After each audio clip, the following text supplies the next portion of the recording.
정말 너야. 10년 만에 네 목소리를 듣다니. 10년 만이었습니다. 화면에 뜬 낯선 번호. 정은은 처음엔 스팸인 줄 알았습니다.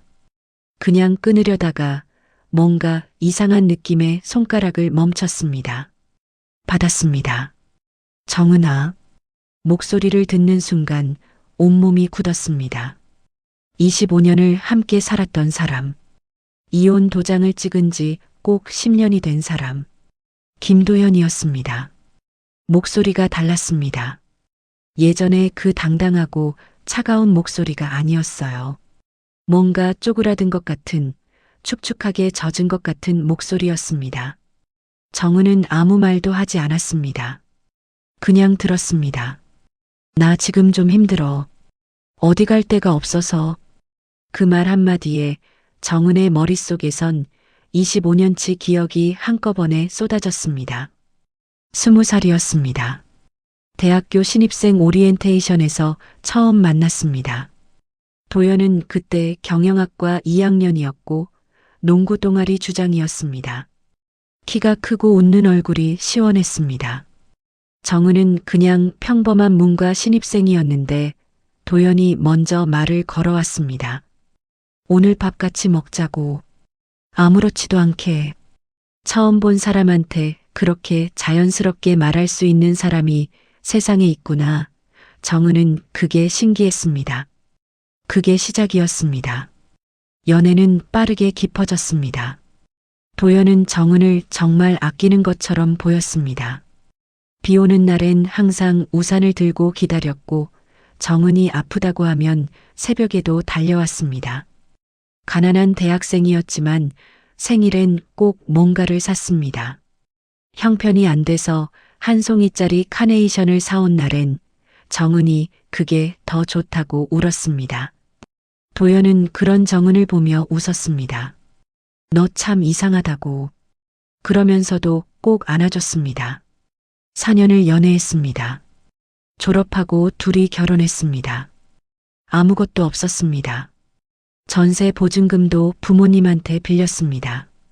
작은 예식장에서 혼례를 치렀고 신혼여행은 제주도 2박 3일이 전부였습니다. 그래도 행복했습니다.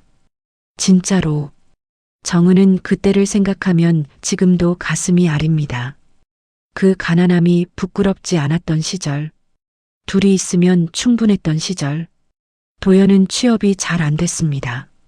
몇 군데 서류에서 떨어지고 면접에서도 연달아 고배를 마셨습니다. 그러더니 어느 날 사업을 해보겠다고 했습니다. 인테리어 자재 쪽으로 거래처를 만들어 보겠다고. 정은은 반대하지 않았습니다. 오히려 지지했습니다. 당신이 하고 싶은 거 해봐. 내가 벌게. 정은은 무역회사에 취직해서 생활비를 댔습니다. 도연의 초기 사업 자금을 위해 적금을 깼습니다. 부모님께 손 벌리는 게 자존심 상한다는 도연을 위해 정은 쪽 부모님께 조용히 연락해서 돈을 빌리기도 했습니다. 나중에 꼭 갚겠다고 두 손 모아 부탁했습니다. 아이들도 생겼습니다. 딸 지수가 먼저 태어났고 2년 뒤에 아들 성준이 태어났습니다. 정은은 출산 후 2달 만에 다시 일을 나갔습니다. 육아휴직이라는 걸 제대로 써본 적이 없었습니다. 아이를 어머니께 맡기고 출근하던 날 아침 아이가 울음을 터뜨리면 정은도 엘리베이터 안에서 같이 울었습니다. 그래도 갔습니다. 가야 했으니까. 그렇게 10년을 버텼습니다. 그리고 사업이 됐습니다. 타이밍이 맞았습니다. 부동산 경기가 살아나면서 인테리어 시장이 폭발적으로 커졌고 도연의 도매업에 주문이 밀려들기 시작했습니다. 직원 3명이던 회사가 어느새 30명이 넘는 중견업체가 됐습니다. 도연의 명함에 대표이사라는 직함이 새겨졌습니다. 차도 바뀌었습니다. 사무실도 강남으로 옮겼습니다. 정은은 그게 그렇게 좋을 수가 없었습니다. 우리가 해냈다. 이 어려운 걸 우리가 같이 만들었다. 남들이 안 된다고 할 때 넘어질 때마다 같이 일어섰던 그 시간들이 드디어 빛을 발하는구나. 정은은 진심으로 그렇게 생각했습니다. 도연이 자랑스러웠습니다. 우리가 자랑스러웠습니다. 그런데 그때부터였습니다. 도연이 조금씩 달라졌습니다. 처음엔 야근이 잦아졌습니다. 거래처 미팅이 늘었다고 했습니다. 접대 자리가 많다고 했습니다. 정은도 이해했습니다.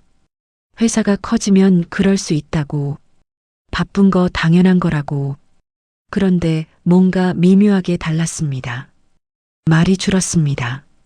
집에 들어와도 폰만 봤습니다. 정은이 오늘 어땠냐고 물으면 짧게 그냥 바빴어로 끝났습니다.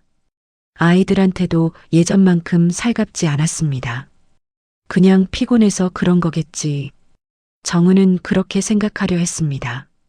그러다 어느 날 세탁소에 맡기려고 도연의 재킷을 들고 나오다가 이상한 걸 느꼈습니다. 향수 냄새였습니다. 도연이 쓰는 향수가 아니었습니다.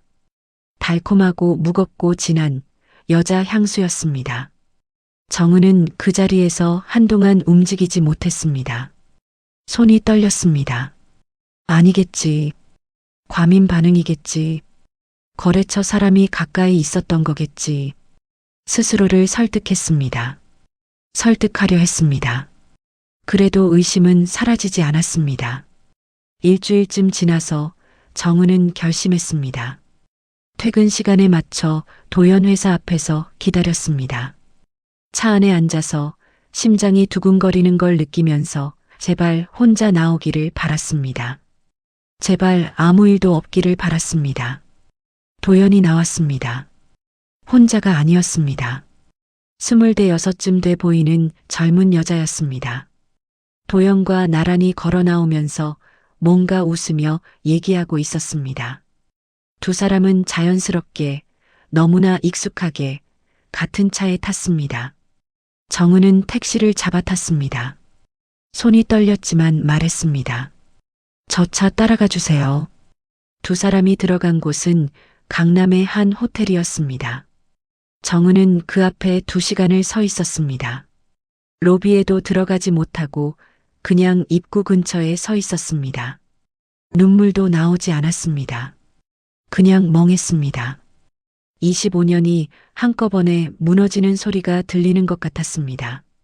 아니, 소리도 없었습니다. 그냥 조용히 아무 소리도 없이 무너지는 것 같았습니다. 그날 밤 도연이 들어왔습니다. 정은은 마주 앉았습니다. 오래 말을 찾았습니다. 그리고 겨우 물었습니다. 나한테 할 말 없어? 도연은 잠깐 정은을 봤습니다. 뭔가 계산하는 것 같은 눈빛이었습니다. 그러더니 한숨을 쉬었습니다. 정은아, 솔직히 말할게. 넌 이제 나랑 안 맞아. 그냥 오래된 습관처럼 살아온 거야. 너도 느끼지 않았어? 우리 이미 오래됐잖아. 정은은 아무 말도 못했습니다. 미안하다고 하면 위선이니까 안 할게. 그냥 정리하자. 정리하자. 25년을, 두 아이를, 함께 만든 모든 것을 아무렇지도 않게 그냥 정리하자고 했습니다. 정은은 그때 처음으로 이 사람이 낯설다고 느꼈습니다. 내가 25년을 알고 살았던 사람이 맞나? 새벽에 달려오던 사람이 맞나? 한 송이 카네이션을 부끄럽지 않게 내밀던 사람이 맞나? 맞았습니다. 그래서 더 무너졌습니다. 이혼 과정은 차가웠습니다. 도연은 처음부터 변호사를 내세웠습니다. 재산 분할은 회사 지분이 철저히 제외된 방식으로 설계돼 있었습니다. 정은이 10년 동안 생활비를 대고 적금을 깨고 부모님 돈을 끌어와 만들어낸 그 회사의 지분이 정은의 것이 하나도 없었습니다. 법적으로 따지면 이야기가 달라질 수도 있었지만 정은에게는 싸울 체력이 없었습니다. 마음이 먼저 다 타버렸습니다. 그냥 나왔습니다.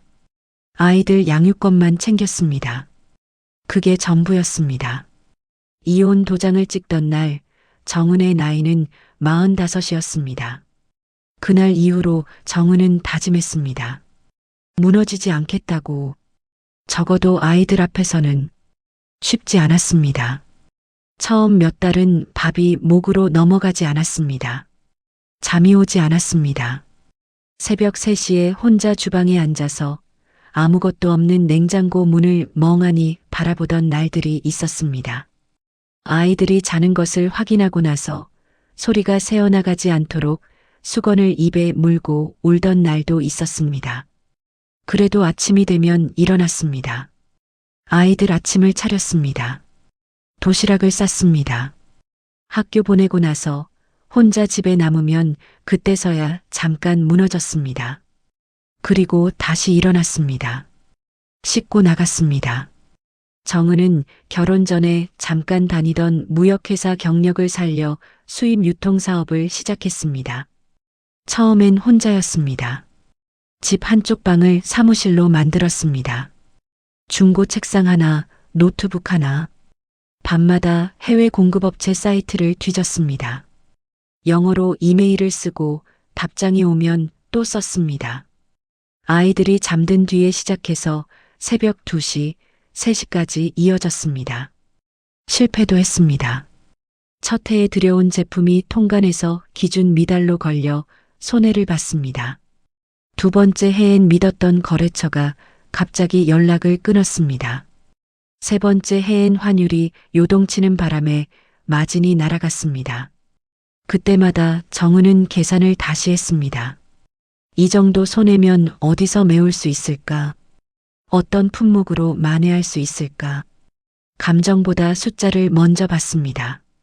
그게 정은을 살렸습니다. 그리고 10년이 흘렀습니다. 지금 정은은 직원 12명짜리 회사를 운영하고 있습니다. 강남에 본인 명의로 된 사무실이 있습니다. 아파트도 본인 명의입니다. 딸 지수는 대학원을 다니며 꿈을 키우고 있고 아들 성주는 취업해서 독립했습니다. 두 아이 모두 건강하고 반듯합니다. 정은은 매주 수요일마다 필라테스를 다닙니다. 아무도 신경 쓰지 않아도 되는 1시간. 그게 이제 당연해졌습니다. 그런데 그 전화였습니다. 나 지금 좀 힘들어. 어디 갈 데가 없어서. 정은은 잠깐 눈을 감았습니다. 심호흡을 했습니다. 그리고 말했습니다. 담담하게. 무슨 일이에요?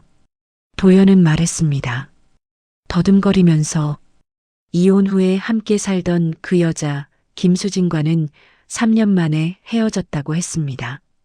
헤어진 뒤 뒤늦게 회사 장부를 꼼꼼히 들여다봤더니 수진이 그동안 회사 계좌에서 조금씩 돈을 빼온 게 있었다고 했습니다. 처음엔 몇백만 원 수준인 줄 알았는데 회계사가 3년치를 다 추적하고 나서 나온 숫자가 20억에 가까웠다고 했습니다. 20억.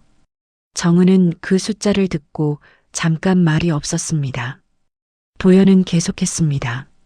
소송을 걸었지만 수지는 이미 재산을 모두 정리하고 잠적한 뒤였습니다. 수사가 시작됐지만 돈은 이미 어딘가로 빠져나간 뒤였습니다. 회사는 자금난에 빠졌고 채권자들이 줄을 섰습니다. 결국 회사 문을 닫았습니다. 개인 재산도 거의 날아갔습니다.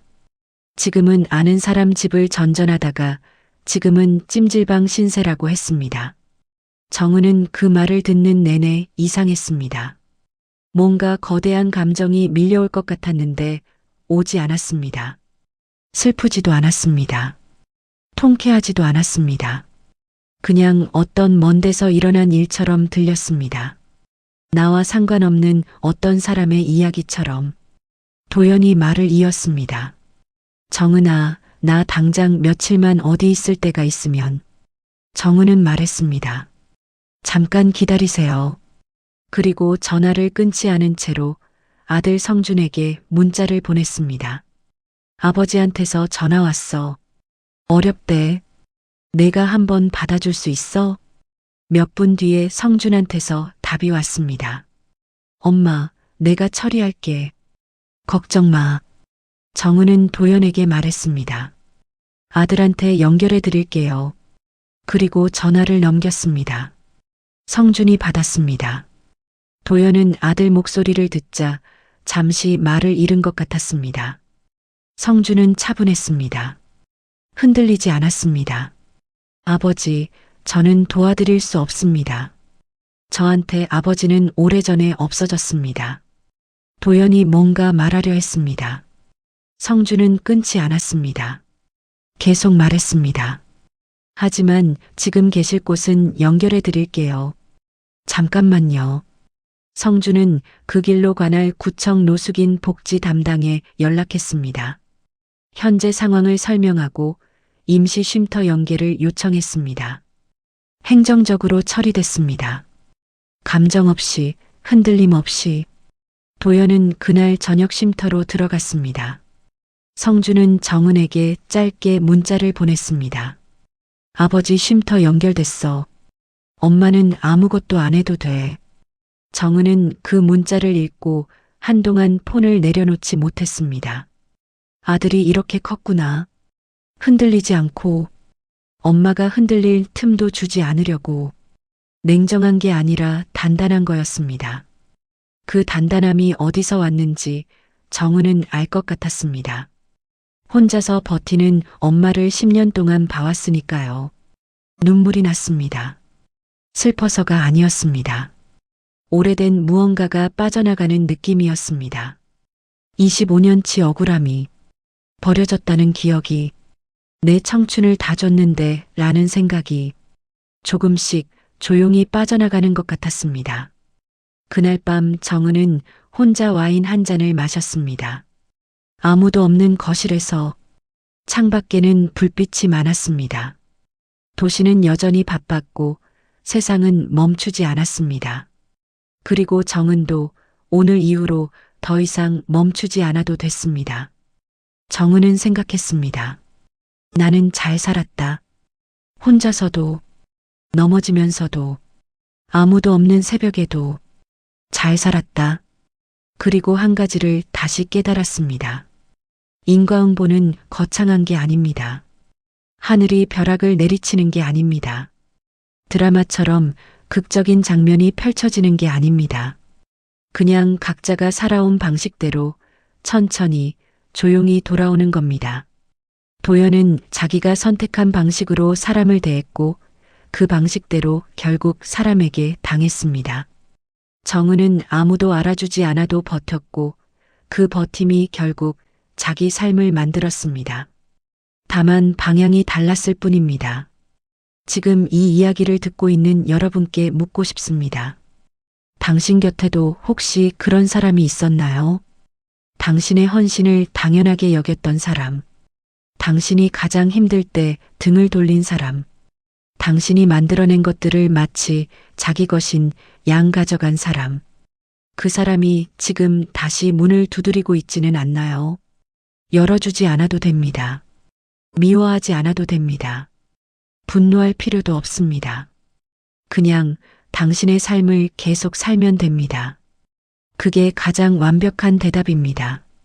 그게 가장 조용하고 가장 확실한 복수입니다.